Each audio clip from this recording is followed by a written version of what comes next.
Welcome back to Behind the Sirens SA, the podcast where we go beyond the flashing lights into the stories of the emergency medical professionals across South Africa and beyond. I am your host, Nomthi Mvula, and today's episode we dive deep into challenges and crucial work of remote site paramedics. With us today, we have Mr. Nkosana Nkosi, which is a highly experienced medic with 20 years plus experience in EMS, and he's currently working in the mining sector. Please, let's welcome him with a round of applause. Well, thank you for having me, Nomti. This is a great setup, and I'm really proud to see one of our own doing this kind of thing for us. It's good for exposure, and thank you very much for having me. From the rugged terrain to helicopter evacuations, as you've met my guest, today's guest shares what it takes to manage emergencies in the world's most isolated places. Without wasting any time, let's get into it.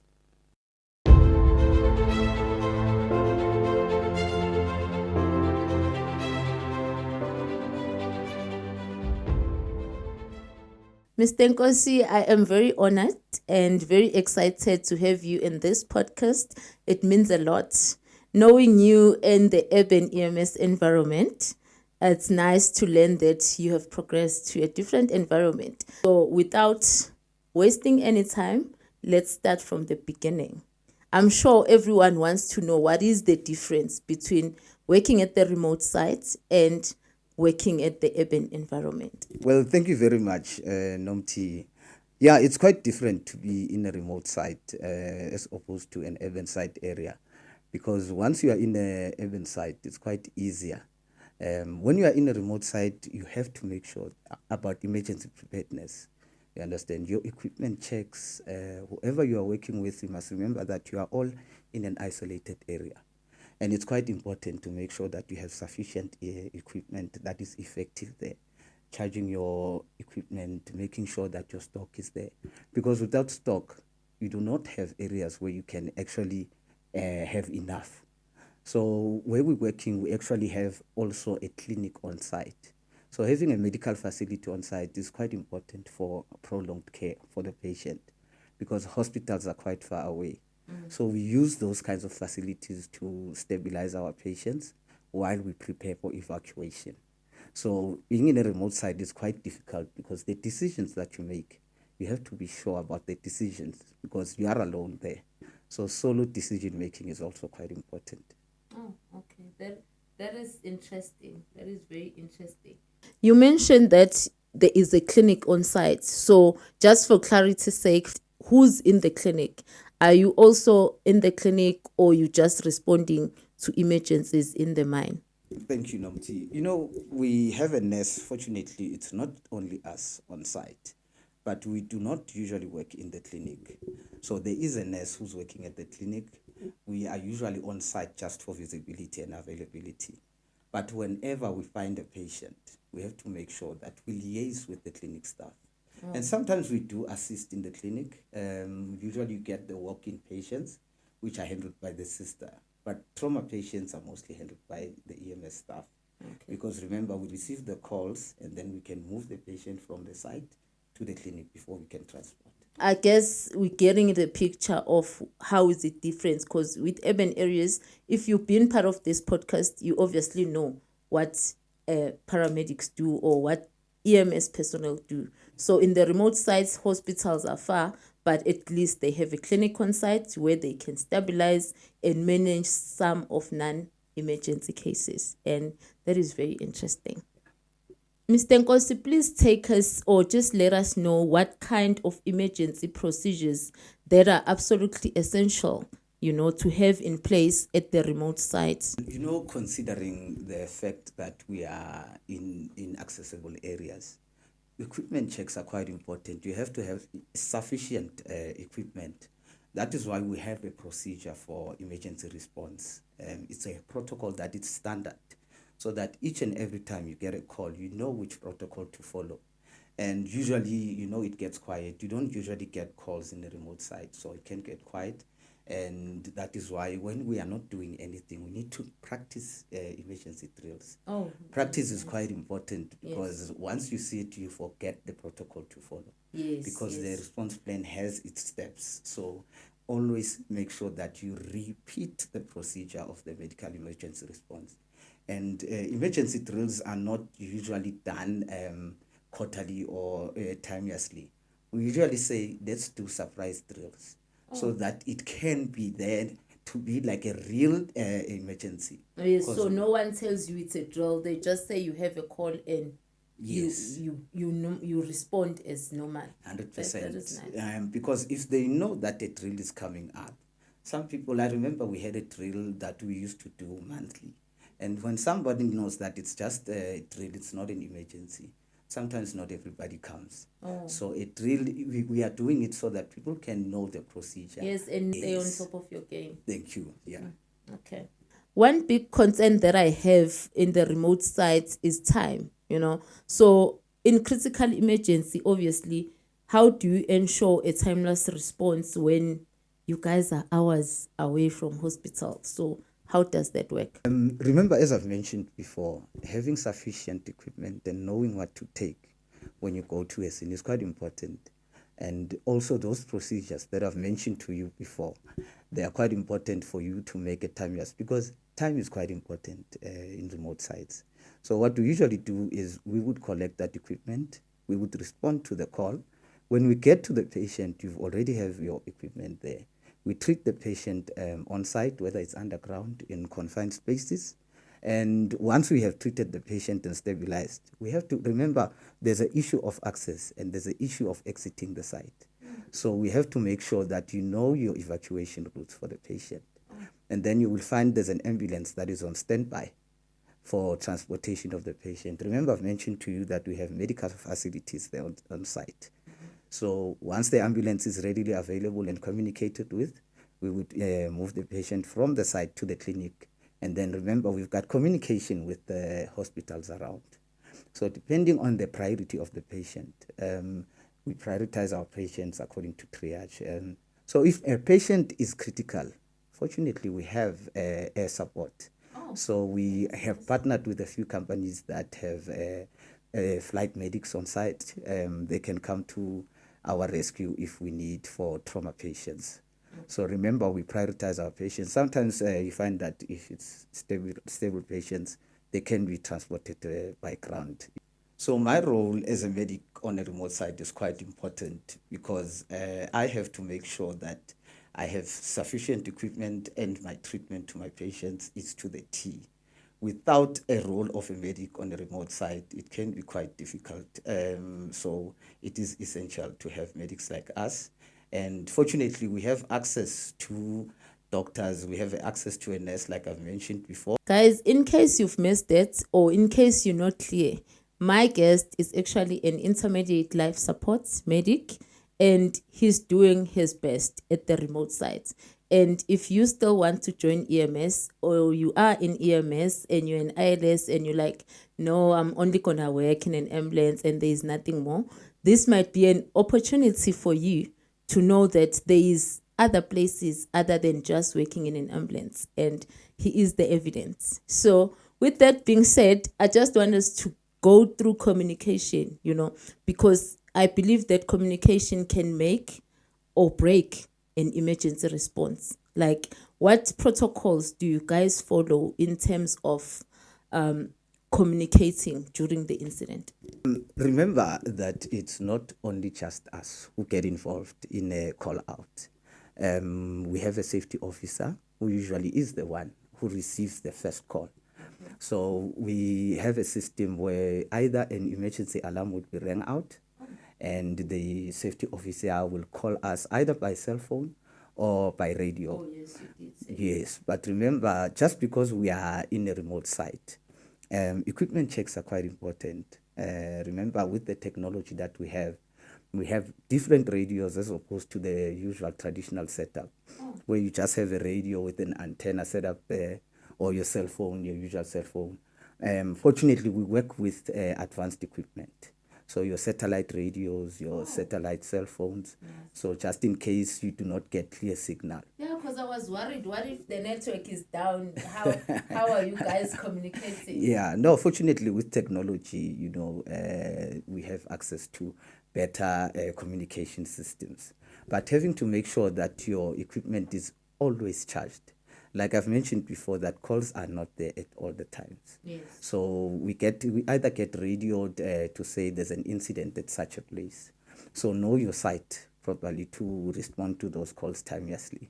So once we receive that call through the radio, we know our plan on how we are going to access the site. So yeah, with the technology has really helped us out. Yeah. South Africa, we struggle with load shedding. So that was my concern, and I'm sure everyone's concern. That's why I asked that question, so that we know that even if there's load shedding, the patients are taken care of, because we all about patients. I'm sure evacuation from the remote sites must be tough. So please just take us through, what plans do you have in place in case of emergencies? Fortunately, like I've mentioned, with the protocols, one of our protocols is the evacuation plan. What we usually do, we say all personnel, especially the shift leaders, need to be trained on evacuation plan, so that whenever there's a disaster or an emergency occurring there, they can be able to plan the evacuation, because people have to be accounted for. So what we usually do is we gain access to those sites through assembly points. So each and every department has an assembly point. So we usually go and say, if there's an emergency, everyone must go to an assembly point and they have to be accounted for. There's a roll call that is done there. And if we can see that not everybody is there, then we start implementing our access to the site. So remember that if there are people missing on the roll call, it means that one person may be in disaster. Or So maybe they someone risk is injured, someone is exactly, trapped because they are somewhere. not there. They are not there. So now we make our access, we gain our access through the planning, but that also requires safety. Remember that as a medic yourself, you need to be on the safe side. So before you can do any evacuation, make sure that you are the first one that is safe, so that you can be able to treat your patients. I am also trained in rescue, which makes it much more easier. My patient treatment, I'm able to access my patient easier and evacuate my patient easier. Working as a medic in a remote site, I'm sure it's not like your typical medic in a city. So I'm thinking in terms of terrain, and weather. How does those things affect your day or your daily operation? It's true, it can be quite challenging, with regards to terrain. Remember that remote sites are away from urban areas. So you find that the roads can be quite rocky, they can be quite slippery, especially due to weather. And it makes it difficult for you to access whatever site you are going to. So terrain is a challenge for you to be able to respond timelessly. So you constantly have to amend your plans, you understand? And also weather. Remember that you are not only treating injuries. So you can be treating patients with heat stroke, so you constantly have to adjust according to the weather. So it makes it difficult. For example, you remember I spoke about having air support. Yes. So due to weather, sometimes you are unable to access air support, So you constantly have to make other arrangements, alternative arrangements. I can also tell you a story. I remember we had a call on that day and it was raining. And the patient had slipped on site. And I responded to the call. As soon as I got there, I did not, unfortunately, check the area that I was in. I almost became a patient. So you almost fell as well. I almost slipped and fell and became the second patient. Okay. So do you see the challenges that we also face? They can also affect us as medics. So it's not only just the patients, but also us as medics. So safety is quite important. So weather and terrain can be quite a challenge. So let's talk about the people around you, the non-medical staff. What kind of emergency training do remote site workers typically receive? Can you? In a mining sector, it's quite essential for the staff that works there to be inducted when they enter the mine. The reason is because they have to know all the points for evacuation, your assembly points and stuff like that. Also, they need to be trained in first aid so that they can be first responders. Because imagine if there's an injury on site, you cannot wait for the emergency responders to come there. So we bridged that gap by saying, let the leaders, especially the leaders of each department, let them get trained for first aid at least. Sometimes we introduce the industrial firefighting so they can be able to use fire extinguishers and stuff like that. So you can't have fire extinguishers that are sitting there and then there's a fire, for example, and nobody is trained to use those. So make sure that that kind of equipment is serviced and the staff is trained. And we also have, in part of the induction, the first aid boxes. Each and every department needs to have first aid boxes that we usually do checks on, making sure that the equipment is enough, it's not expired and stuff like that. So we usually check them monthly to make sure that everyone is trained to use those equipment. So first responders are quite important and essential in that kind of environment. So I just want to know, how often do you then refresh these people? Do they get the refresher courses, or I just come, I show you my first aid certificate and you're like, oh, she's good to go? There's a reason why these kind of certificates expire. Usually they expire after 2 years. The reason is because imagine if you just have your first aid certificate and you say you have it forever, you will not be able to retrain yourself. Because remember, protocols change. Yes. So if it expires every second year, then you make sure you redo the course, which is a kind of refresher. So these courses, they expire mostly every 2 years. When you guys do your drills, do you involve these other members, like your supervisors? When there's a drill, the leaders are the ones who do the roll calls. So sometimes we also do the fire drills whereby we can use maybe props of fire extinguishers to see that are they able to use that. Oh, that is nice. And with your induction also, that's why there is a test at the end of your induction.